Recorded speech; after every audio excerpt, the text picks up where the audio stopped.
Sandalwood silver screen ಅರ್ಪಿಸುವ 2025ರಲ್ಲಿ ಬಿಡುಗಡೆಯಾದ ವಿಭಿನ್ನ ಚಲನಚಿತ್ರ I square. Swear by Almighty God that I will tell the truth. that I will tell the truth. You're a cunt! Mr. Davidson, please leave the court. Mr. Davidson! Cunt! Fuck cunt! Leave! ಇದು ಸ್ಕಾಟ್ಲೆಂಡ್ನ ಎಡಿನ್ಬರ್ಗ್ನಲ್ಲಿ 2019ರ ಸಮಯ. John Davidson ಅತಿದೊಡ್ಡ ಗೌರವಗಳಲ್ಲಿ ಒಂದನ್ನು ಸ್ವೀಕರಿಸಲು ಕೆಲವೇ ಕ್ಷಣಗಳು ಬಾಕಿಯಿವೆ. ಇಂಗ್ಲೆಂಡ್ನ ರಾಣಿಯಿಂದ ನೀಡಲಾಗುವ MBA ಪ್ರಶಸ್ತಿಯದಾಗಿದ್ದು, ಅದರ ಒತ್ತಡ ಅವನನ್ನು ಕುಗ್ಗಿಸುತ್ತಿದೆ. ಡಾಡಿ ಎಂಬ ಮಹಿಳೆ ಅವನನ್ನು ಸಮಾಧಾನಪಡಿಸಿ ಮುಂದೆ ಕಳುಹಿಸುವವರೆಗೂ ತಾನು ಎಲ್ಲರ ಮುಂದೆ ಮುಜುಗರಕ್ಕೊಳಗಾಗುತ್ತೇನೆ ಎಂದು ಅವನು ನಂಬಿರುತ್ತಾನೆ. ಆ ಭವ್ಯ ಸಭಾಂಗಣದ ಒಳಗೆ ಜಾನ್ ಪ್ರವೇಶಿಸುತ್ತಿದ್ದಂತೆ ಪೂರ್ಣ ಆರ್ಕೆಸ್ಟ್ರಾ ಮೊಳಗುತ್ತದೆ. ಸಭಿಕರೆಲ್ಲರೂ ಎದ್ದು ನಿಲ್ಲುತ್ತಾರೆ. ರಾಣಿಯು ಸಂಪೂರ್ಣ ಮೌನ ಮತ್ತು ಅಧಿಕಾರದೊಂದಿಗೆ ಮುಂಭಾಗದಲ್ಲಿ ನಿಂತಿರುತ್ತಾರೆ. ನಂತರ ಸಂಗೀತ ನಿಲ್ಲುತ್ತದೆ ಮತ್ತು ಮುಂದಿನ ಕ್ಷಣ ರಾಣಿಯ ಜೊತೆ ಮಾತು. ಈ ಕಥೆಯು ಒಂದು ನೈಜ ಘಟನೆಯನ್ನು ಆಧರಿಸಿದೆ. ಈಗ 1983ಕ್ಕೆ ಹಿಂತಿರುಗೋಣ. ಸ್ಕಾಟ್ಲೆಂಡ್ನ ಗ್ಯಾಲಿಶೀಲ್ಡ್ ಎಂಬ ಪುಟ್ಟ ಪಟ್ಟಣದಲ್ಲಿ ಒಬ್ಬ ಯುವ ಹುಡುಗ ಜಾನ್ ತನ್ನ ಪೋಷಕರು ಮತ್ತು ಒಡಹುಟ್ಟಿದವರ ಮನೆಗೆ ಹೋಗುವ ಮೊದಲು ವೃತ್ತಪತ್ರಿಕೆಗಳನ್ನು ವಿತರಿಸುತ್ತಿದ್ದಾನೆ. ಅವನಿಗೆ ಅಂದು ಸಂಜೆ ಒಂದು ಫುಟ್ಬಾಲ್ ಪಂದ್ಯವಿದೆ ಮತ್ತು ಅವನ ತಂದೆ ಡೇವಿಡ್ ಕೆಲಸದ ನಂತರ ಅಲ್ಲಿಗೆ ಬರಲು ಯೋಜಿಸಿದ್ದಾರೆ. ಮೈದಾನದಲ್ಲಿ ಆ ಕ್ಷಣ ಬಂದೇ ಬಿಡುತ್ತದೆ. ಜಾನ್ ಮುಂದೆ ಬಂದು ತನ್ನ ತಂಡಕ್ಕಾಗಿ ಪೆನಾಲ್ಟಿ ಹಿಡಿಯುತ್ತಾನೆ. ಆಗ ಮೈದಾನದ ಸುತ್ತಲೂ ಸಂಭ್ರಮ ಮೈಲೈಸುತ್ತದೆ. ಅವನ ಸಹಾಟಗಾರರು ಅವನನ್ನು ಅಪ್ಪಿಕೊಳ್ಳುತ್ತಾರೆ ಮತ್ತು ಗ್ಯಾಲರಿಯಲ್ಲಿ ಕುಳಿತಿದ್ದ ಅವನ ತಂದೆ ಬಹಳ ಹೆಮ್ಮೆಯಿಂದ ನೋಡುತ್ತಾರೆ. ಪಂದ್ಯದ ನಂತರ ಜಾನ್ನ ತಾಯಿ ಹೆದರ್ ಅವನನ್ನು ಹೊಸ ಶಾಲಾ ಸಾಮಗ್ರಿಗಳ ಖರೀದಿಗೆ ಕರೆದೊಯ್ಯುತ್ತಾರೆ. ಪ್ರೌಢಶಾಲೆ ಆರಂಭವಾಗಲು ಇನ್ನೂ 2 ವಾರಗಳಿವೆ. ಆದರೆ ಜಾನ್ಗೆ ಅಂದಿನ ಪಂದ್ಯವೇ ನೆನಪಾಗುತ್ತದೆ. ತಂದೆಯ ಹೆಮ್ಮೆ, ಜನರ ಚಪ್ಪಾಳೆ ಮತ್ತು ತಾನೊಬ್ಬ ವೃತ್ತಿಪರ ಗೋಲ್ಕೀಪರ್ ಆಗುವ ಕನಸು ನನಸಾಗಬಹುದು ಎಂಬ ಆಲೋಚನೆ. ಮನೆಗೆ ಹೋಗುವ ದಾರಿಯಲ್ಲಿ ಶಾಲೆಗೆ ಹೋಗಲು ತನಗೆ ಭಯವಾಗುತ್ತಿದೆ ಎಂದು ಜಾನ್ ಒಪ್ಪಿಕೊಳ್ಳುತ್ತಾನೆ. ಆದರೆ ಹೆದರ್ ಅದನ್ನು ಸರಳವಾಗಿ ಹೇಳುತ್ತಾರೆ, ತಲೆ ತಗ್ಗಿಸಿ ಕಷ್ಟಪಟ್ಟು ಕೆಲಸ ಮಾಡು, ಅಷ್ಟೇ. ನಂತರ ಜಾನ್ ನದಿಯ ಬಳಿ ಹೋಗಿ ಒಂಟಿಯಾಗಿ ಮೀನು ಹಿಡಿಯುತ್ತಾನೆ. ತನ್ನ ಆಲೋಚನೆಗಳಲ್ಲಿ ಮೌನವಾಗಿ ಕಳೆದು ಹೋಗುತ್ತಾನೆ. ಗ್ಯಾಲಿಶೀಲ್ಡ್ ಪ್ರೌಢಶಾಲೆಯ ಮೊದಲ ದಿನ.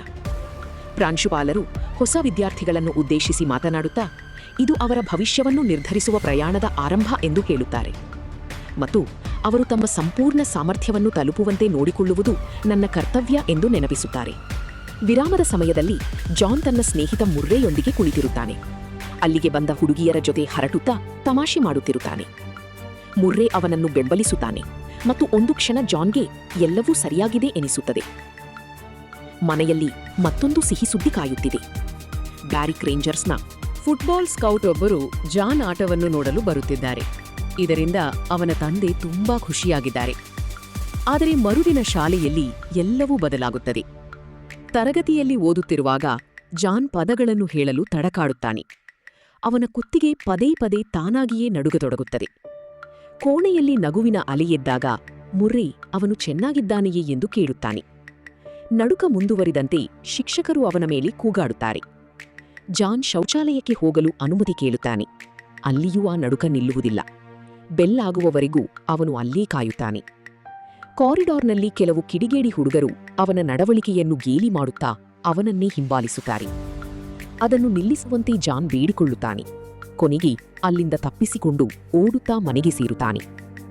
ರಾತ್ರಿಯ ಊಟದ ಸಮಯದಲ್ಲಿಯೂ ನಡುಕ ನಿಂತಿರುವುದಿಲ್ಲ. ಅವನ ತಂದೆ ಅದರ ಬಗ್ಗೆ ಕೇಳಿದಾಗ ಜಾನ್ ಅದು ಏನೂ ಇಲ್ಲ ಎಂದು ತಳ್ಳಿಹಾಗುತ್ತಾನೆ. ಅವನ ತಾಯಿ ಒತ್ತಾಯಿಸಿದ ತಕ್ಷಣ ಜಾನ್ ಊಟ ಬಿಟ್ಟು ತನ್ನ ಕೋಣೆಗೆ ಹೋಗುತ್ತಾನೆ. ನಂತರ ಹೆದರ್ ಬಂದು ನೋಡಿದಾಗ ಜಾನ್ ತನ್ನ ಕುತ್ತಿಗೆ ಮತ್ತು ಕಣ್ಣುಗಳ ನಡುಕದ ಬಗ್ಗೆ ವಿವರಿಸಲು ಪ್ರಯತ್ನಿಸುತ್ತಾನೆ. ಆದರೆ ಅವಳು ಇದೆಲ್ಲ ನಿನ್ನ ಭ್ರಮೆಯಷ್ಟೇ, ಬೆಳಿಗ್ಗೆಯ ವೇಳೆಗೆ ಸರಿಯಾಗುತ್ತದೆ ಎಂದು ಹೇಳಿ ಸುಮ್ಮನಾಗುತ್ತಾಳೆ. ಸ್ವಲ್ಪ ಸಮಯದ ನಂತರ ಜಾನ್ ತಾನು ಇಷ್ಟಪಟ್ಟ ಹುಡುಗಿ ಕ್ಯಾರಿಯೊಂದಿಗೆ ಸಿನಿಮಾ ನೋಡಲು ಹೋಗುತ್ತಾನೆ. ಆದರೆ ಕ್ಯಾರಿ ತನ್ನ ತಾಯಿಯ ಜೊತೆ ಬಂದಿರುತ್ತಾಳೆ. ಅವಳು ತಕ್ಷಣ ಜಾನ್ನನ್ನು ವಿಚಾರಿಸಿ ಕೆಲವು ನಿಯಮಗಳನ್ನು ಹಾಕುತ್ತಾಳೆ. ಚಿತ್ರಮಂದಿರದ ಒಳಗೂ ಕ್ಯಾರಿಯ ತಾಯಿ ಅವರ ಮೇಲೆ ಕಣ್ಣಿಟ್ಟಿರುತ್ತಾರೆ. ನಂತರ ಯಾವುದೇ ಮುನ್ಸೂಚನೆ ಇಲ್ಲದೆ ಜಾನ್ ಕ್ಯಾರಿಯ ಕಡೆಗೆ ತಿರುಗಿ ಕಿರುಚುತ್ತಾನೆ. ನಿಲ್ಲಿಸಿ, ಅದನ್ನು ಸಹಾಯ ಮಾಡಿ, ನನ್ನನ್ನು ಕ್ಷಮಿಸಿ. ಅವನು ಕ್ಷಮೆ ಕೇಳಿ ಕ್ಯಾರಿಯ ಕೈ ಹಿಡಿಯುತ್ತಾನೆ. ಆದರೆ ಅವಳು ಅವನನ್ನು ಹೊಡೆದು ಕಾಮುಕ ಎಂದು ಬೈದು ಅಲ್ಲಿಂದ ಓಡಿ ಹೋಗುತ್ತಾಳೆ. ಕ್ಯಾರಿಯ ತಾಯಿ ಕೂಡ ಅವನನ್ನು ಮನಬಂದಂತೆ ಬೈಯುತ್ತಾರೆ. ಸೆಕ್ಯೂರಿಟಿ ಗಾರ್ಡ್ ಬಂದು ಜಾನ್ನನ್ನು ಹೊರಹಾಕುತ್ತಾನೆ. ಮರುದಿನ ವಿರಾಮದ ಸಮಯದಲ್ಲಿ ಕ್ಯಾರಿ ತನ್ನ ಸ್ನೇಹಿತರಿಗೆ ಇದೆಲ್ಲವನ್ನೂ ಹೇಳುತ್ತಿರುವುದನ್ನು ನೋಡಿ ಜಾನ್ ಸುಮ್ಮನೆ ಬೇರೆ ಮೇಜಿನ ಬಳಿ ಹೋಗುತ್ತಾನೆ. ಅಷ್ಟರಲ್ಲಿ ಪ್ರಾಂಶುಪಾಲರು ಬಂದು ಹೇಗಿದ್ದೀರಿ ಎಂದು ಕೇಳುತ್ತಾರೆ. ಅವರಿಗೆ ಶಾಲೆಯ ಊಟ ಇಷ್ಟವಾಯಿತೇ? You're finding the school dinners? Right. I'm sorry, sir. I didn't mean to, sir. What's your name, young man? Davidson, sir. John Davidson. ಪ್ರಾಂಶುಪಾಲರು ಅವನು ಯಾವ ಕೈಯಲ್ಲಿ ಬರೆಯುತ್ತಾನೆ ಎಂದು ಕೇಳಿ ನಂತರ ಅವನ ಅಂಗೈಗೆ 3 ಬೆತ್ತದ ಏಟು ನೀಡುತ್ತಾರೆ. ಸದ್ಯಕ್ಕೆ ಪೋಷಕರಿಗೆ ತಿಳಿಸುವುದಿಲ್ಲ, ಆದರೆ ಮುಂದಿನ ಬಾರಿ ಬಂದರೆ ಸುಮ್ಮನಿರುವುದಿಲ್ಲ ಎಂದು ಎಚ್ಚರಿಸುತ್ತಾರೆ. ಗಾಯಗೊಂಡ ಕೈಯೊಂದಿಗೆ ಜಾನ್ ಕಷ್ಟಪಟ್ಟು ಗ್ಲೌ ಧರಿಸಿ ಮೈದಾನಕ್ಕೆ ಹೋಗುತ್ತಾನೆ. ವಾರ್ಮ್ ಅಪ್ ಸಮಯದಲ್ಲಿ ಕೋಚ್ ಜಾನ್ನ ಕುತ್ತಿಗೆ ನಡುಕ ಮತ್ತು ಕೈಯ ನೋವನ್ನು ಗಮನಿಸುತ್ತಾರೆ. ಆದರೆ ಜಾನ್ ಇದು ಏನೂ ಇಲ್ಲ ಎಂದು ವಾದಿಸುತ್ತಾನೆ. ಅಲ್ಲಿಗೆ ಸ್ಕೌಟ್ ಬರುತ್ತಿದ್ದಾರೆ ಎಂದು ಕೋಚ್ ನೆನಪಿಸಿ 2 ಕೈಗಳನ್ನು ಬಳಸಲು ಸೂಚಿಸುತ್ತಾರೆ. ಆಟ ಶುರುವಾದಾಗ ಅಲ್ಲಿಗೆ ಬಂದರೆ ಸ್ಕೌಟ್ ಜಾನ್ನ ನಡುಕ ನೋಡಿ ಇವನಿಗೆ ಏನಾದರೂ ಅಂಗವೈಕಲ್ಯವಿದೆಯೇ ಎಂದು ಕೇಳುತ್ತಾನೆ. ಆದರೆ ಕೋಚ್ ಅದು ಕೇವಲ ಆತಂಕ ಎಂದು ಹೇಳಿ ವಿಷಯ ಮರೆಮಾಚುತ್ತಾರೆ. ಜಾನ್ ಅಕಸ್ಮಾತಾಗಿ ಚೆಂಡನ್ನು ತನ್ನದೇ ಗೋಲ್ ಬಾಕ್ಸ್ಗೆ ಒದ್ದು ಗೋಲ್ ಬಿಟ್ಟುಕೊಡುತ್ತಾನೆ. ತನ್ನ ಸಮಯ ವ್ಯರ್ಥವಾಯಿತು ಎಂದು ಸಿಟ್ಟಾದ ಸ್ಕೌಟ್ ಅಲ್ಲಿಂದ ಹೊರಟು ಹೋಗುತ್ತಾನೆ. ಜಾನ್ನ ತಂದೆ ಗ್ಯಾಲರಿಯಿಂದ ಕೂಗಾಡಿ ತನ್ನ ಮಗ ಎಲ್ಲವನ್ನೂ ಹಾಳು ಮಾಡಿದ ಎಂದು ಜಬರಿಸುತ್ತಾರೆ. ಮನೆಗೆ ಬಂದ ಮೇಲೂ ಡೇವಿಡ್ ಜಾನ್ನನ್ನು ಒಬ್ಬ ವಿದೂಷಕನಂತೆ ಆಡುತ್ತೀಯಾ ಎಂದು ಬೈಯುತ್ತಾರೆ. ಜಾನ್ ಬಾತ್ ಟಬ್ನಲ್ಲಿ ಕುಳಿತು ತನ್ನ ಗಾಯಗೊಂಡ ಅಂಗೈಗಳನ್ನು ನೋಡುತ್ತಾ ನಡುಗುತ್ತಿರುತ್ತಾನೆ. ಊಟದ ಸಮಯದಲ್ಲಿ ತಂದೆಯ ಕೋಪದ ನೋಟದ ನಡುವೆಯೂ ನಡುಕ ಮುಂದುವರಿಯುತ್ತದೆ. ಅವನ ತಾಯಿ ನಿಲ್ಲಿಸಲು ಹೇಳಿದಾಗ ಅವನು ಒಂದು ಕ್ಷಣ ಪ್ರಯತ್ನಿಸುತ್ತಾನೆ, ಆದರೆ ಸಾಧ್ಯವಾಗುವುದಿಲ್ಲ. ಈ ನಾಟಕ ಮತ್ತೆ ಶುರುವಾಯಿತಾ? ಏನು ಜಾನಿದು? ಡೇವಿಡ್ ಸಿಟ್ಟಿನಿಂದ ಬೈಯುತ್ತಾ ಬಾರ್ಗೆ ಹೊರಟು ಹೋಗುತ್ತಾರೆ. ಅವರು ಹೋದ ನಂತರ ಹೆದರ್ ಇನ್ನು ಮುಂದೆ ಬೆಂಕಿಯ ಪಕ್ಕ ಕುಳಿತು ಊಟ ಮಾಡುವಂತೆ ಜಾನ್ಗೆ ಆದೇಶಿಸುತ್ತಾರೆ. ನೆಲದ ಮೇಲೆ ಕುಳಿತುಕೋ, ಬೆಂಕಿಯ ಪಕ್ಕದಲ್ಲಿರು. ನಿನಗೆ ಉಗುಳಬೇಕೆನಿಸಿದರೆ ಆ ಬೆಂಕಿಯ ಕಸಕ್ಕೆ ಉಗುಳು. ನಂತರ ಜಾನ್ ಎಂದಿನಂತೆ ಒಂಟಿಯಾಗಿ ಮೀನು ಹಿಡಿಯಲು ಹೋಗುತ್ತಾನೆ. ಆ ನಡುಕ ಮಾತ್ರ ಅವನನ್ನು ಬಿಡುತ್ತಿರುವುದಿಲ್ಲ. ಸ್ವಲ್ಪ ಸಮಯದ ನಂತರ ಶಾಲೆಯಲ್ಲಿ ದೊಡ್ಡ ಜಗಳವಾಗುತ್ತದೆ. ಅಲ್ಲಿ ಜಾನ್ ಮತ್ತು ಇನ್ನೊಬ್ಬ ಹುಡುಗ ಕಿತ್ತಾಡುತ್ತಿರುತ್ತಾರೆ. ಶಿಕ್ಷಕರು ಬಂದು ಬಿಡಿಸಿದಾಗ ಜಾನ್ ತನಗೆ ಕೆಟ್ಟ ಮಾತುಗಳಿಂದ ಬೈದ ಎಂದು ಆ ಹುಡುಗ ದೂರುತ್ತಾನೆ. ಆದರೆ ಅದು ತನ್ನ ನಿಯಂತ್ರಣದಲ್ಲಿ ಇಲ್ಲ ಎಂದು ಜಾನ್ ಹೇಳುತ್ತಾನೆ. ಅದನ್ನು ನಂಬದ ಹುಡುಗ ಜಾನ್ ಮುಖಕ್ಕೆ ಗುದ್ದಿ ಇದು ಕೂಡ ನನ್ನ ನಿಯಂತ್ರಣದಲ್ಲಿ ಇರಲಿಲ್ಲ ಎಂದು ಗೇಲಿ ಮಾಡುತ್ತಾನೆ. ಇಬ್ಬರನ್ನೂ ಪ್ರಾಂಶುಪಾಲರ ಕಚೇರಿಗೆ ಕಳುಹಿಸಲಾಗುತ್ತದೆ.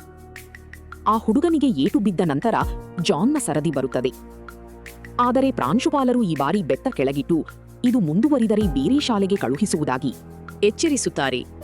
ನೀನು ಇದೆಲ್ಲವನ್ನೂ ಜನರ ಗಮನ ಸೆಳೆಯಲು ಮಾಡುತ್ತಿದ್ದೀಯಾ ಎಂದು ಒಪ್ಪಿಕೋ ಎಂದು ಅವರು ಒತ್ತಾಯಿಸುತ್ತಾರೆ. ನಂತರ ರಾತ್ರಿಯ ಊಟದ ಸಮಯದಲ್ಲಿ ಹೆದರ್ ತನ್ನ ಮಕ್ಕಳಿಗೆ ತಂದೆ ಮನೆ ಬಿಟ್ಟು ಹೋಗುತ್ತಿದ್ದಾರೆ ಎಂದು ಹೇಳುತ್ತಾರೆ. ನನ್ನಿಂದಲೇ ತಂದೆ ಹೋಗುತ್ತಿದ್ದಾರೆಯೇ ಎಂದು ಜಾನ್ ಕೇಳಿದಾಗ ತಾಯಿ ಏನೂ ಉತ್ತರಿಸುವುದಿಲ್ಲ.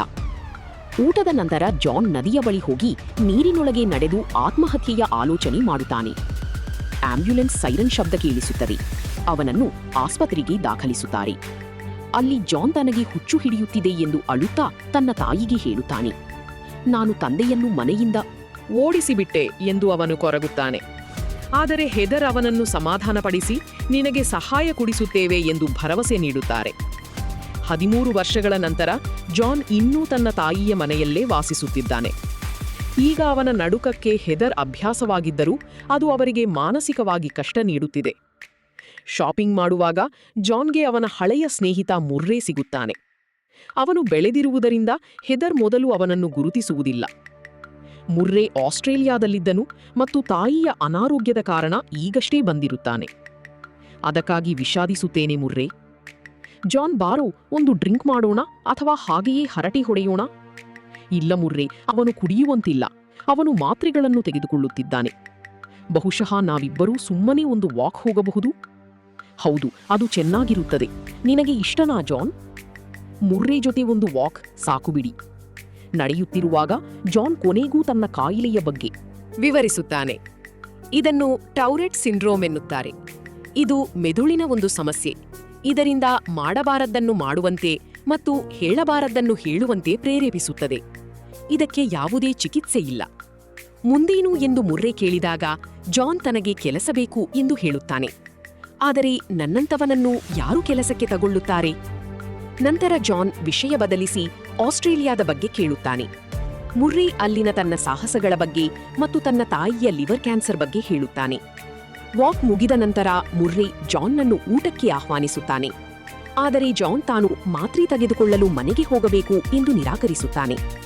ಆಗ ಮುರ್ರೆಯ ತಾಯಿ ಕಿಟಕಿಯಿಂದ ಜಾನ್ನನ್ನು ಒಳಗೆ ಕರೆಯುತ್ತಾರೆ. ನನ್ನ ಅಡುಗೆಯಲ್ಲಿ ಏನಾದರೂ ತೊಂದರೆ ಇದೆಯೇ? ಖಂಡಿತ ಇಲ್ಲ, ಅದು ಚೆನ್ನಾಗಿರುತ್ತದೆ ಎಂದು ಗೊತ್ತು. ಆದರೆ ನಾನು ಮನೆಗೆ ಹೋಗಬೇಕು. ನಿನ್ನ ಹೆಸರೇನು? ಜಾನ್. ಜಾನ್, ಸುಮ್ಮನೆ ಒಳಗೆ ಬಾರು. ಜಾನ್ ಬಾಗಿಲ ಬಳಿ ಹೋದಾಗ ಅವಳು ತನ್ನನ್ನು ಡ್ಯಾಡಿ ಎಂದು ಪರಿಚಯಿಸಿಕೊಳ್ಳುತ್ತಾಳೆ. ಮುಂದಿನ ಕ್ಷಣ ಜಾನ್ ಹೇಳುತ್ತಾನೆ, ನೀವು ಕ್ಯಾನ್ಸರ್ನಿಂದ ಸಾಯುತ್ತೀರಿ. ಜಾನ್ ತಕ್ಷಣ ಕ್ಷಮೆ ಕೇಳುತ್ತಾನೆ. ಆದರೆ ಡ್ಯಾಡಿ ನಗುತ್ತಾ ಇದು ಬಹಳ ಪ್ರಾಮಾಣಿಕ ಮಾತು ಎಂದು ಹೇಳಿ ಒಳಗೆ ಕರೆಯುತ್ತಾರೆ. ಒಳಗೆ ಊಟದ ಮೇಜು ಸಿದ್ಧವಾಗಿದೆ. ಆದರೆ ಜಾನ್ ಶೌಚಾಲಯದಲ್ಲಿ ತನ್ನ ನಡುಕವನ್ನು ನಿಯಂತ್ರಿಸಲು ಕಷ್ಟಪಡುತ್ತಿರುತ್ತಾನೆ. ಅವನು ಅಲ್ಲಿನ ಕನ್ನಡಿಯನ್ನು ಕೂಡ ಒಡೆದು ಹಾಕುತ್ತಾನೆ. ಕೆಳಗೆ ಡ್ಯಾಡಿ ಕೇಳಿದಾಗ ಮುರ್ರೆ ಜಾನ್ ಮಾತ್ರೆಗಳ ಬಗ್ಗೆ ವಿವರಿಸುತ್ತಾನೆ. ಜಾನ್ ಆ ಕನ್ನಡಿಯ ಚೂರುಗಳನ್ನು ಸರಿಪಡಿಸಲು ಪ್ರಯತ್ನಿಸುತ್ತಾ ನಡುಕದ ವಿರುದ್ಧ ಹೋರಾಡುತ್ತಿರುತ್ತಾನೆ. ನಂತರ ಡ್ಯಾಡಿ ಮೇಲೆ ಹೋಗಿ ನೋಡಿದಾಗ ಅವರಿಗೆ ಒಡೆದ ಕನ್ನಡಿ ಮಾತ್ರ ಕಾಣಿಸುತ್ತದೆ. ಹೊರಗೆ ಜಾನ್ ಸಿಗರೆಟ್ ಹಚ್ಚಲು ಕಷ್ಟಪಡುತ್ತಿರುತ್ತಾನೆ. ಡ್ಯಾಡಿ ಅಲ್ಲಿಗೆ ಬಂದಾಗ ಜಾನ್ ಕನ್ನಡಿಯ ಬಗ್ಗೆ ಕ್ಷಮೆ ಕೇಳುತ್ತಾನೆ. ಅವಳು ಯಾವ ಮಾತ್ರೆ ತೆಗೆದುಕೊಳ್ಳುತ್ತಿದ್ದೀಯಾ ಎಂದು ಕೇಳಿದಾಗ ಜಾನ್ ಸುಳ್ಳು ಹೇಳುತ್ತಾನೆ. ಆಗ ಡ್ಯಾಡಿ ತಾನು ವರ್ಷಗಳಿಂದ ಮೆಂಟಲ್ ಹೆಲ್ತ್ ನರ್ಸ್ ಆಗಿದ್ದವಳು ಎಂದು ಹೇಳ್ತಾರೆ. ಮನೆಯಲ್ಲಿ ಪರಿಸ್ಥಿತಿ ಹೇಗಿದೆ ಎಂದು ಕೇಳಿದಾಗ ಜಾನ್ ಕಣ್ಣೀರು ಹಾಕುತ್ತಾನೆ. ಡ್ಯಾಡಿ ಪ್ರೀತಿಯಿಂದ ಅವನನ್ನು ಒಳಗೆ ಕರೆದು ಊಟ ಮಾಡಿಸುತ್ತಾರೆ. ಜಾನ್ ಬೆಂಕಿಯ ಪಕ್ಕ ಕುಳಿತು ಊಟ ಮಾಡುತ್ತಿರುವುದನ್ನು ಡ್ಯಾಡಿ ಕಾಳಜಿಯಿಂದ ನೋಡುತ್ತಾರೆ. ನಂತರ ಪಾತ್ರೆ ತೊಳೆಯುವಾಗ ಜಾನ್ ಧನ್ಯವಾದ ತಿಳಿಸುತ್ತಾನೆ. ಆದರೆ ನಡುಕ ಮತ್ತು ಬೈಗುಳ ಮುಂದುವರಿಯುತ್ತದೆ. ಆಗ ಡ್ಯಾಡಿ ಗದರಿಸಿ ಹೇಳ್ತಾರೆ, ನಿನಗೆ ನಿಯಂತ್ರಿಸಲು ಆಗದ ವಿಷಯಕ್ಕೆ ಪದೇ ಪದೇ ಕ್ಷಮೆ ಕೇಳುವುದನ್ನು ಮೊದಲು ನಿಲ್ಲಿಸು. ಎಲ್ಲರಿಗೂ ನಿನ್ನ ಪರಿಸ್ಥಿತಿ ಅರ್ಥವಾಗುವ ಈ ಮನೆಯಲ್ಲಿ ಭಾಷೆಯ ಬಗ್ಗೆ ಚಿಂತಿಸಬೇಡ. ಜಾನ್ ಒಪ್ಪಿಕೊಳ್ಳುತ್ತಾನೆ. ಆದರೆ ತಕ್ಷಣ ನಡುಗಿ ಒಂದು ಪ್ಲೇಟ್ ಒಡೆದು ಹಾಕುತ್ತಾನೆ. ಸ್ವಲ್ಪ ದಿನಗಳ ನಂತರ ಡ್ಯಾಡಿ ಜಾನ್ನನ್ನು ತನ್ನ ಮನೆಯಲ್ಲೇ ಇರಿಸಿಕೊಳ್ಳುವುದಾಗಿ ಕುಟುಂಬಕ್ಕೆ ತಿಳಿಸುತ್ತಾರೆ. ಎಲ್ಲರೂ ಅವಳಿಗೆ ಹುಚ್ಚು ಹಿಡಿದಿದೆ ಎಂದುಕೊಳ್ಳುತ್ತಾರೆ. ಆದರೆ ನನಗೆ ಇನ್ನೂ 6 ತಿಂಗಳು ಮಾತ್ರ ಉಳಿದಿದೆ. ನಾನು ಸುಮ್ಮನೆ ಕೊರಗುವ ಬದಲು ಈ ಯುವಕನಿಗೆ ಸಹಾಯ ಮಾಡುತ್ತೇನೆ ಎನ್ನುತ್ತಾರೆ. ನಂತರ ಜಾನ್ ಅವರಿಬ್ಬರ ಜೊತೆ ಕಾರ್ಡ್ಸ್ ಆಟ ಆಡುವಾಗ ತನ್ನ ಬಳಿ 2 ಏಸಸ್ ಇದೆ ಎಂದು ಹೇಳಿಬಿಡುತ್ತಾನೆ. ಡ್ಯಾಡಿ ಅದನ್ನು ಕೇಳಿಸಿಕೊಳ್ಳದಂತೆ ನಟಿಸಿ ಆಟ ಮುಂದುವರಿಸುತ್ತಾರೆ. ಜಾನ್ ಮನೆಗೆ ಹೋಗಿ ತಾನು ಮುರ್ರೆ ಮನೆಯಲ್ಲಿ ಇರಲಿದ್ದೇನೆ ಎಂದು ತಾಯಿಗೆ ಹೇಳುತ್ತಾನೆ. ಆದರೆ ಹೆದರ್ ಅವರು ಡ್ಯಾಡಿಯನ್ನ ನೋಡಿಕೊಳ್ಳಲು ನಿನ್ನನ್ನು ಬಳಸುತ್ತಿದ್ದಾರೆ ಎನ್ನುತ್ತಾರೆ. ಇದು ಅವಳ ಐಡಿಯಾನಾ? ಇಲ್ಲ, ಇದು ನನ್ನ ನಿರ್ಧಾರ. ಆದರೆ ನಿನ್ನ ಅಗತ್ಯ ಇಲ್ಲಿದೆ ಜಾನ್. ನಿನ್ನ ಒಡಹುಟ್ಟಿದವರು ಮತ್ತು ತಂದೆ ಎಲ್ಲರೂ ಹೋಗಿದ್ದಾರೆ. ಜಾನ್ ತಾನು ಮಾತ್ರೆಗಳನ್ನು ನಿಲ್ಲಿಸುತ್ತಿರುವುದಾಗಿ ಹೇಳುತ್ತಾನೆ. ಇದರಿಂದ ಹೆದರ್ ತುಂಬಾ ಸಿಟ್ಟಾಗುತ್ತಾರೆ. ಮಾತ್ರೆ ಇಲ್ಲದೆ ನೀನು ಇನ್ನೂ ಕೆಟ್ಟದಾಗಿ ಇರುತ್ತೀಯಾ ಎಂದು ಅವಳು ಕಿರುಚುತ್ತಾಳೆ. ಜಾನ್ ಸಮಾಧಾನದಿಂದ ನಾವಿಬ್ಬರಿಗೂ ಈಗ ಒಂದು ಬಿಡುವು ಬೇಕು ಎಂದು ಹೇಳುತ್ತಾನೆ. ನಂತರ ಜಾನ್ ಮತ್ತು ಮುರ್ರೆ ಹೊಸ ರೂಮಿಗೆ ಪೇಂಟ್ ಮಾಡುತ್ತಾರೆ. ತಾನು ಇದುವರೆಗೆ ಎಲ್ಲಿಗೂ ಹೋಗಿಲ್ಲ ಎಂದು ಜಾನ್ ಬೇಸರದಿಂದ ಹೇಳುತ್ತಾನೆ. ಮಾತ್ರೆ ನಿಲ್ಲಿಸಿದ ಮೇಲೆ ಎಲ್ಲಾ ಕಡೆಗೂ ನಿನ್ನನ್ನ ಕರೆದೊಯ್ಯುತ್ತೇನೆ ಎಂದು ಮುರ್ರೆ ಭರವಸೆ ನೀಡುತ್ತಾನೆ. ಇಬ್ಬರೂ ನಗುತ್ತಾ ಪೇಂಟ್ ಹಚ್ಚಿಕೊಂಡು ಮೋಜು ಮಾಡುತ್ತಾರೆ. ನಂತರ ಜಾನ್ ಡ್ಯಾಡಿಯೊಂದಿಗೆ ಶಾಪಿಂಗ್ ಹೋಗುತ್ತಾನೆ. ಮಾತ್ರೆ ನಿಲ್ಲಿಸಿದ ಮೇಲೆ ತಲೆನೋವು ಕಡಿಮೆಯಾಗಿ ಚೆನ್ನಾಗಿ ನಿದ್ದೆ ಬರುತ್ತಿದೆ ಎಂದು ಹೇಳುತ್ತಾನೆ. ಆದರೆ ಅಕಸ್ಮಾತ್ತಾಗಿ ಜಾನ್ ಡ್ಯಾಡಿಗೆ ಹೊಡೆಯುತ್ತಾನೆ. ಅವನು ತಕ್ಷಣ ಕ್ಷಮೆ ಕೇಳುತ್ತಾನೆ. ಡ್ಯಾಡಿ ಅದನ್ನು ನಗುತ್ತಾ ಮರೆತು ಬಿಡುತ್ತಾರೆ. ದಾರಿಯಲ್ಲಿ ಹೆದರ್ ಸಿಗುತ್ತಾಳೆ. ಜಾನ್ನನ್ನು ನೋಡಿ ಅವಳು ಕಿರಿಕಿರಿ ಮಾಡಿಕೊಳ್ಳುತ್ತಾಳೆ. ಡ್ಯಾಡಿ ತನ್ನನ್ನು ಪರಿಚಯಿಸಿಕೊಳ್ಳಲು ಹೋದರೂ ಹೆದರ್ ಅವಳನ್ನು ನಿರ್ಲಕ್ಷಿಸುತ್ತಾಳೆ. ಜಾನ್ ಮುಂದಿನ ವಾರ ಮನೆಗೆ ಬರುತ್ತೇನೆ ಎಂದು ಹೇಳುತ್ತಾನೆ. ಡ್ಯಾಡಿ ಜಾನ್ನನ್ನು ಸ್ವಲ್ಪ ದೂರ ಕಳುಹಿಸಿ ಹೆದರ್ ಜೊತೆ ಮಾತನಾಡಲು ಪ್ರಯತ್ನಿಸುತ್ತಾರೆ. ಜಾನ್ ಹೋಗುವ ದಾರಿಯಲ್ಲಿ ಒಂದು ಕಂಬಕ್ಕೆ ಮುತ್ತು ಕೊಡುತ್ತಾನೆ. ಜಾನ್ ಮಾತ್ರೆ ನಿಲ್ಲಿಸಿದ್ದಾನೆ ಎಂದು ಹೆದರ್ ಕೇಳಿದಾಗ ಡ್ಯಾಡಿ ಹೌದು ಎನ್ನುತ್ತಾರೆ. ಜಾನ್ ವಿಷಯದಲ್ಲಿ ನನ್ನ ತಾಳ್ಮೆ ವರ್ಷಗಳ ಹಿಂದೆಯೇ ಮುಗಿದಿದೆ ಎಂದು ಹೆದರ್ ಹೇಳುತ್ತಾಳೆ. ಡ್ಯಾಡಿ ಅವನನ್ನು ಪ್ರೀತಿಯಿಂದ ನೋಡಿಕೊಳ್ಳುತ್ತಿರುವುದಾಗಿ ತಿಳಿಸುತ್ತಾರೆ. ಕೊನೆಗೆ ಹೆದರ್ ಜಾನ್ನನ್ನು ಆಗಾಗ ಮನೆಗೆ ಕಳುಹಿಸು ಎಂದು ಕೇಳಿಕೊಳ್ಳುತ್ತಾಳೆ. ಜಾನ್ ಸಂಪೂರ್ಣವಾಗಿ ಮಾತ್ರೆಗಳನ್ನು ಬಿಟ್ಟ ನಂತರ ಸಂಭ್ರಮಿಸುತ್ತಾನೆ. ಮುರ್ರೆ ಅವನನ್ನು ಕ್ಲಬ್ಬಿಂಗ್ ಕರೆದೊಯ್ಯುತ್ತಾನೆ.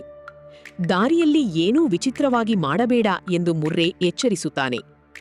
ಬಾಗಿಲ ಬಳಿ ಸೆಕ್ಯೂರಿಟಿ ಮೂಗನ್ನು ಮುಟ್ಟಿದರೂ ಜಾನ್ ಹೇಗೋ ಒಳಗೆ ಹೋಗುತ್ತಾನೆ. ಅಲ್ಲಿ ಅವನು ಸಂಗೀತಕ್ಕೆ ಕುಣಿಯುತ್ತಾ ಒಬ್ಬ ಹುಡುಗಿಯ ಜೊತೆ ಮಾತನಾಡುತ್ತಾನೆ. ಮುರ್ರೆ ಡ್ರಿಂಕ್ಸ್ ತರಲು ಹೋದಾಗ ಜಾನ್ ಅಕಸ್ಮಾತಾಗಿ ಬೇರೆಯವರ ಡ್ರಿಂಕ್ ಮೇಲೆ ಚೆಲ್ಲುತ್ತಾನೆ. ಅಲ್ಲಿ ಜಗಳವಾಗಿ ಜಾನ್ಗೆ ಒಬ್ಬ ವ್ಯಕ್ತಿ ಗುದ್ದುತ್ತಾನೆ. ಜಾನ್ ತಿರುಗಿ ಬೀಳುವವರೆಗೂ ಹೊಡೆಯುತ್ತಾನೆ. ನಂತರ ಪೊಲೀಸರು ಬಂದು ಅವನನ್ನು ಬಂಧಿಸುತ್ತಾರೆ. ಜೈಲಿನಲ್ಲಿ ಜಾನ್ ನಡುಕವನ್ನು ತಡೆಯಲಾಗದೆ ಪೊಲೀಸರಿಗೆ ಕಿರಿಕಿರಿ ಉಂಟುಮಾಡುತ್ತಾನೆ. ಬಿಡುಗಡೆಯಾದ ನಂತರ ಅವನು ಡ್ಯಾಡಿಗೆ ಹುಡುಗಿಯ ಬಗ್ಗೆ ಖುಷಿಯಿಂದ ಹೇಳುತ್ತಾನೆ.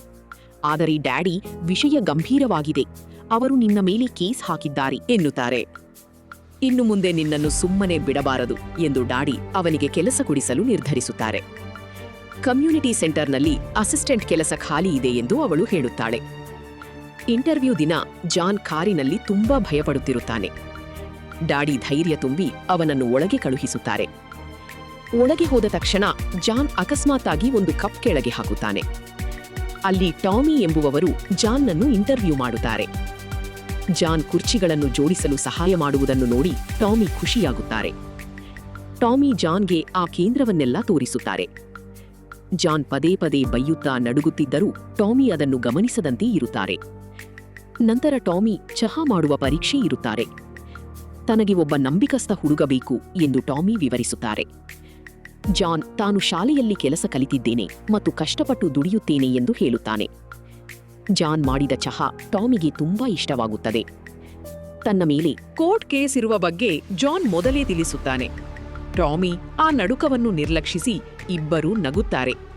ಆದರೆ ಅಕಸ್ಮಾತಾಗಿ ಜಾನ್ ಟಾಮಿಯ ನಾಯಿಗೆ ಹೊಡೆಯುತ್ತಾನೆ. ಟಾಮಿ ಸಿಟ್ಟಿನಿಂದ ಇನ್ನು ಮುಂದೆ ಹಾಗೆ ಮಾಡಬೇಡ ಎಂದು ಎಚ್ಚರಿಸುತ್ತಾರೆ. ನಂತರ ಜಾನ್ ಪೇಪರ್ ಓದುತ್ತಿರುವಾಗ ಒಬ್ಬ ಹುಡುಗಿ ಹೋಗುವುದನ್ನು ನೋಡಿ ಅವಳಿಗೆ ಬೈಯುತ್ತಾನೆ. ಅವನು ಕ್ಷಮೆ ಕೇಳಿದರೂ ಅವಳು ಕೇಳಿಸಿಕೊಳ್ಳದೆ ಹೋಗುತ್ತಾಳೆ. ಮನೆಗೆ ಬಂದಾಗ ಜಾನ್ಗೆ ಒಂದು ಸರ್ಪ್ರೈಸ್ ಕಾದಿರುತ್ತದೆ. ಜಾನ್ಗೆ ಆ ಕೆಲಸ ಸಿಕ್ಕಿರುತ್ತದೆ. ಅಷ್ಟೇ ಅಲ್ಲದೆ ಡ್ಯಾಡಿಗೆ ಕ್ಯಾನ್ಸರ್ ವಾಸಿಯಾಗಿದೆ ಎಂಬ ಸುದ್ದಿ ಬರುತ್ತದೆ. ಕುಟುಂಬವೆಲ್ಲ ಸಂಭ್ರಮಿಸಿ ಒಬ್ಬರನ್ನೊಬ್ಬರು ಅಪ್ಪಿಕೊಳ್ಳುತ್ತಾರೆ. ಡ್ಯಾಡಿ ಸ್ವಲ್ಪ ಹಣ ನೀಡಿ ಜಾನ್ನನ್ನು ಹೋಗಿ ಸಂಭ್ರಮಿಸಲು ಹೇಳುತ್ತಾಳೆ. ರೆಸ್ಟೋರೆಂಟ್ನಲ್ಲಿ ಜಾನ್ ಆ ಹುಡುಗಿಯನ್ನು ನೋಡದೆ ಮುಂದೆ ಹೋಗುತ್ತಾನೆ. ಆದರೆ ಇಬ್ಬರು ರೌಡಿಗಳು ಜಾನ್ ಮೇಲೆ ಹಲ್ಲೆ ಮಾಡುತ್ತಾರೆ. ಹುಡುಗಿಯನ್ನು ಯಾಕೆ ಬೈದೆ ಎಂದು ಕೇಳಿ ಅವನನ್ನು ಕ್ರೂರವಾಗಿ ಹೊಡೆಯುತ್ತಾರೆ. ಆ ಹುಡುಗಿ ಅದನ್ನು ನೋಡಿ ಸುಮ್ಮನೆ ಅಲ್ಲಿಂದ ಹೊರಟು ಹೋಗುತ್ತಾಳೆ. ಆಸ್ಪತ್ರೆಯಲ್ಲಿ ಜಾನ್ ಎಚ್ಚರಗೊಂಡಾಗ ಡಾಡಿ ಪಕ್ಕದಲ್ಲಿರುತ್ತಾಳೆ. ಜಾನ್ ತಾನು ಸೋತು ಹೋಗಿದ್ದೇನೆ ಎಂದು ಅಳುತ್ತಾನೆ. ಕೆಲವು ದಿನಗಳ ನಂತರ ಜಾನ್ ಕೆಲಸಕ್ಕೆ ಹೋಗಿ ಕ್ರಿಸ್ಮಸ್ ತಯಾರಿ ಮಾಡುತ್ತಾನೆ. ಜನರಿಗೆ ಟೌರೆಟ್ಸ್ ಬಗ್ಗೆ ತಿಳಿಯದಿದ್ದರೆ ಏನೂ ಬದಲಾಗುವುದಿಲ್ಲ ಎಂದು ಟಾಮಿ ಹೇಳುತ್ತಾರೆ. ನಂತರ ಕೋರ್ಟ್ನಲ್ಲಿ ಜಾನ್ ಪ್ರಮಾಣವಚನ ಸ್ವೀಕರಿಸಲು ಕಷ್ಟಪಡುತ್ತಾನೆ. ಅವನು ಅಲ್ಲಿಯೂ ಬೈಯುತ್ತಾ ನಡುಗುತ್ತಾನೆ. ನ್ಯಾಯಾಧೀಶರು ಅವನನ್ನು ಹೊರಗೆ ಕಳುಹಿಸುತ್ತಾರೆ. ಉಳಿದವರು ನಗುತ್ತಾರೆ. ಆಗ ಟಾಮಿ ಬಂದು ಸಾಕ್ಷಿ ಹೇಳುತ್ತಾರೆ. ಜಾನ್ ಒಬ್ಬ ಅತ್ಯುತ್ತಮ ಕೆಲಸಗಾರ ಎಂದು ಅವರು ಕೋರ್ಟ್ಗೆ ವಿವರಿಸುತ್ತಾರೆ. ಟೌರೆಟ್ಸ್ ಬಗ್ಗೆ ಎಲ್ಲರಿಗೂ ತಿಳಿ ಹೇಳುತ್ತಾರೆ. ಯಾರೂ ಇಂತಹ ನೋವನ್ನು ಸುಳ್ಳು ಹೇಳಲು ಸಾಧ್ಯವಿಲ್ಲ ಎಂದು ಟಾಮಿ ವಾದಿಸುತ್ತಾರೆ. ಅಂಗವಿಕಲ ಎಂಬ ಪದ ಅವನಿಗೆ ಇಷ್ಟವಿಲ್ಲದಿರಬಹುದು, ಆದರೆ ಅವನಿಗೆ ಸಹಾಯ ಬೇಕು ಎನ್ನುತ್ತಾರೆ. ಜಾನ್ ಒಬ್ಬ ಪ್ರೀತಿಯ ಹುಡುಗ ಎಂದು ಟಾಮಿ ಮನಮುಟ್ಟುವಂತೆ ಮಾತನಾಡುತ್ತಾರೆ. ಕೊನೆಗೆ ಜಾನ್ ಮೇಲಿನ ಎಲ್ಲಾ ಆರೋಪಗಳು ರದ್ದಾಗುತ್ತವೆ. ಪತ್ರಕರ್ತರು ಡಾಡಿಯನ್ನು ಜಾನ್ ಬಗ್ಗೆ ಕೇಳಿದಾಗ ಅವಳು ಹೆಮ್ಮೆ ಪಡುತ್ತೇನೆ ಎನ್ನುತ್ತಾಳೆ. ಕೆಲವು ದಿನಗಳ ನಂತರ ಜಾನ್ ಟಾಮಿ ಮನೆಗೆ ಹೋದಾಗ ಅವರು ಸತ್ತಿರುತ್ತಾರೆ. ಜಾನ್ ಪೊಲೀಸರಿಗೆ ಮಾಹಿತಿ ನೀಡುತ್ತಾನೆ. ಟಾಮಿಯ ಅಂತ್ಯಕ್ರಿಯೆಯ ಸಮಯದಲ್ಲಿ ಜಾನ್ ಹೊರಗೆ ನಿಂತು ನಡುಗುತ್ತಿರುತ್ತಾನೆ. 5 ವರ್ಷಗಳ ನಂತರ ಡಾಡಿ ಜಾನ್ಗೆ ಸ್ವತಂತ್ರವಾಗಿ ಬದುಕಲು ಸಲಹೆ ನೀಡುತ್ತಾಳೆ. ಜಾನ್ ಹೊಸ ಅಪಾರ್ಟ್ಮೆಂಟಿಗೆ ಹೋಗುತ್ತಾನೆ. ಅಲ್ಲಿ ಕೆಲವು ಮಕ್ಕಳು ಬಂದು ಅವನ ಕಾಯಿಲೆಯ ಬಗ್ಗೆ ಕೇಳುತ್ತಾರೆ. ಜಾನ್ ಅವರಿಗೆಲ್ಲ ವಿಷಯ ತಿಳಿಸಿ ತನ್ನ ಮನೆಯಲ್ಲಿ ಪಾರ್ಟಿ ಮಾಡಲು ಬಿಡುತ್ತಾನೆ. ಒಬ್ಬ ವ್ಯಕ್ತಿ ಜಾನ್ಗೆ ಕೆಲಸ ನೀಡುವುದಾಗಿ ಹೇಳಿ ನಂತರ ಹಿಂತೆಗೆದುಕೊಳ್ಳುತ್ತಾನೆ. ನಂತರ ಒಬ್ಬ ವ್ಯಕ್ತಿ ಜಾನ್ಗೆ ಒಂದು ಪ್ಯಾಕೆಟ್ ತಲುಪಿಸಲು ಕೊಡುತ್ತಾನೆ. ದಾರಿಯಲ್ಲಿ ಪೊಲೀಸರು ಜಾನ್ನನ್ನು ಹಿಡಿಯುತ್ತಾರೆ. ಆ ಪ್ಯಾಕೆಟ್ನಲ್ಲಿ ಏನಿದೆ ಎಂದು ಕೇಳಿದಾಗ ಜಾನ್ ಹೆರಾಯಿನ್ ಎಂದು ಬೈಯುತ್ತಾನೆ. ಆದರೆ ಆ ಪ್ಯಾಕೆಟ್ನಲ್ಲಿದ್ದದ್ದು ಕೇವಲ ಸಕ್ಕರೆ. ಡಾಡಿ ಬಂದು ಜಾನ್ನನ್ನು ಬಿಡಿಸಿಕೊಂಡು ಹೋಗುತ್ತಾಳೆ. ಕೆಲಸದ ಸ್ಥಳದಲ್ಲಿ ಜಾನ್ಗೆ ಪ್ರಮೋಷನ್ ಸಿಗುತ್ತದೆ. ಟಾಮಿ ಮಾಡುತ್ತಿದ್ದ ಕೆಲಸ ಈಗ ಜಾನ್ಗೆ ಸಿಕ್ಕಿದೆ. ವರ್ಷಗಳ ನಂತರ ಒಬ್ಬ ದಂಪತಿ ತಮ್ಮ ಮಗಳನ್ನು ಕರೆದುಕೊಂಡು ಜಾನ್ ಬಳಿ ಬರುತ್ತಾರೆ. ಅವಳಿಗೂ ಟೌರೆಟ್ಸ್ ಇರುತ್ತದೆ. ಜಾನ್ ಅವಳ ಜೊತೆ ಮಾತನಾಡುತ್ತಾನೆ. ಅವಳು ತನ್ನ ನಡುಕವನ್ನು ತಡೆಯಲು ಪಡುವ ಕಷ್ಟವನ್ನು ಜಾನ್ ಅರ್ಥ ಮಾಡಿಕೊಳ್ಳುತ್ತಾನೆ. ಟಾಮಿಯ ಸಮಾಧಿಯ ಬಳಿ ಹೋಗಿ ಜಾನ್ ಇದೆಲ್ಲವನ್ನೂ ಹೇಳಿಕೊಳ್ಳುತ್ತಾನೆ. ನಂತರ ಜಾನ್ ಟೌರೆಟ್ಸ್ ಇರುವ ಮಕ್ಕಳಿಗಾಗಿ ಒಂದು ಕಾರ್ಯಕ್ರಮ ಆಯೋಜಿಸುತ್ತಾನೆ. ಅಲ್ಲಿ ಎಲ್ಲರೂ ಒಂದಾಗಿ ತಮ್ಮ ಅನುಭವಗಳನ್ನು ಹಂಚಿಕೊಳ್ಳುತ್ತಾರೆ. ಜನರಿಗೆ ಅರಿವು ಮೂಡಿಸುವುದೇ ಇದಕ್ಕೆ ಮದ್ದು ಎಂದು ಜಾನ್ ಹೇಳುತ್ತಾನೆ. ಪೊಲೀಸ್ ಅಧಿಕಾರಿ ಮೆಕಲನ್ ಜಾನ್ನನ್ನು ಭೇಟಿಯಾಗಿ ಎಲ್ಲರಿಗೂ ಟೌರೆಟ್ಸ್ ಬಗ್ಗೆ ತಿಳಿ ಹೇಳಲು ಕೇಳುತ್ತಾರೆ. ಅಲ್ಲಿಂದ ಜಾನ್ ಪ್ರಸಿದ್ಧ ಭಾಷಣಕಾರನಾಗುತ್ತಾನೆ. 2019ರಲ್ಲಿ ಜಾನ್ ರಾಣಿಯಿಂದ ಪದಕ ಸ್ವೀಕರಿಸುತ್ತಾನೆ. ಅವನ ತಾಯಿ ಹೆದರ್ ಕೂಡ ಅಲ್ಲಿಗೆ ಬಂದಿರುತ್ತಾಳೆ. ತಾಯಿಯ ಜೊತೆ ಕುಳಿತು ಜಾನ್ ಚಹಾ ಕುಡಿಯುತ್ತಾನೆ. ಹೆದರ್ ತಾನು ಮಾಡಿದ ತಪ್ಪಿಗೆ ಕ್ಷಮೆ ಕೇಳುತ್ತಾಳೆ. ಇಬ್ಬರೂ ಪರಸ್ಪರ ಅಪ್ಪಿಕೊಂಡು ಸಮಾಧಾನ ಮಾಡಿಕೊಳ್ಳುತ್ತಾರೆ. 2023ರಲ್ಲಿ ಜಾನ್ ಒಂದು ಹೊಸ ವೈಜ್ಞಾನಿಕ ಪ್ರಯೋಗದಲ್ಲಿ ಭಾಗವಹಿಸುತ್ತಾನೆ. ಆ ಸಾಧನವನ್ನು ಧರಿಸಿದಾಗ ಜಾನ್ನ ನಡುಕ ಸಂಪೂರ್ಣವಾಗಿ ನಿಲ್ಲುತ್ತದೆ. ಅವನು 14 ವರ್ಷದ ನಂತರ ಮೊದಲ ಬಾರಿಗೆ ಇಷ್ಟು ಶಾಂತವಾಗಿ ಇರುತ್ತಾನೆ. ಅವನು ಈಗಲೂ ಗ್ಯಾಲಿಶೀಲ್ಡ್ನಲ್ಲಿ ತನ್ನ ನಾಯಿಯ ಜೊತೆ ಸಂತೋಷದಿಂದ ಬದುಕುತ್ತಿದ್ದಾನೆ. ಈ ಕಥೆ ನಿಮಗೆ ಇಷ್ಟವಾಗಿದ್ದರೆ ಟೌರೆಟ್ಸ್ ಬಗ್ಗೆ ಅರಿವು ಮೂಡಿಸಿ. ತಿಳುವಳಿಕೆಯು ಅಜ್ಞಾನಕ್ಕಿಂತ ವೇಗವಾಗಿ ಹರಡುತ್ತದೆ.